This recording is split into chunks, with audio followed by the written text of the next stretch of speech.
এই পিজির ব্যবসা করবি এবার সব শেষ করিয়ে ফেলালাম। পিজির দাম যখন বাড়ে সাংবাদিকের মাস্ক তুদি এখন আসি সারা দেশ তুলপার করিয়ে ফেলায়।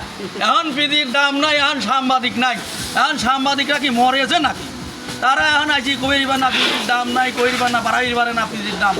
আর পিজির দাম দুইটা নাই বাড়তি আসি এই পিজির দাম বাড়িয়ে গেছে, অমুক গেছে, এখন উইরে সেই ব্যথা লাগে। আর এখন পিজির দাম নাই, ব্যাপারী গাড়িতে সব মরি তো চাটা হয়ে গেল।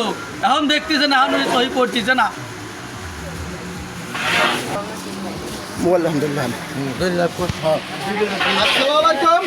হ্যালো গাইস, আমি অন ফায়ার চেতা কাশেম করছি। আমি একটা ইউটিউবার, আমার আইডির নাম অন ফায়ার চেতা কাশেম। মনে করেন কৃষক মরি শেষ হয়ে গেল, এই পিজের দাম দিতে একটু হয়। হ্যাঁ এই সাংবাদিক মাদার সদরা আছি, এটাকে আপেল কুমড়া নাকি এত দাম দেবো? আর এখন 400 টাকা মন, এখন সাংবাদিক নাই দেখে। সাংবাদিক এখন সব আসি করে বইছে, বউনি ছুঁই আছে। আর এই পিজের বাজার দিতে এখন একটু 1200-1500 হয়। সাংবাদিক সেন মাঠে নেবি পরে, মাঠে নেবি কয় পিজের বাজার এত দেওয়া যাবে না, এটা আপেল কুমড়া না নাকি দেবো এত দাম?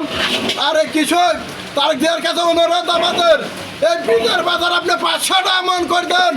কৃষক এই পিজার লাগাবেনি, কৃষক কোনো বুনবি জব বুনবি যাতে বেনি খরে দেওয়া যায়। এই পিজ সাংবাদিক এখন আনিতে কিন, কৃষক সামনের বাচ্চা পিজ লাগাবেনি।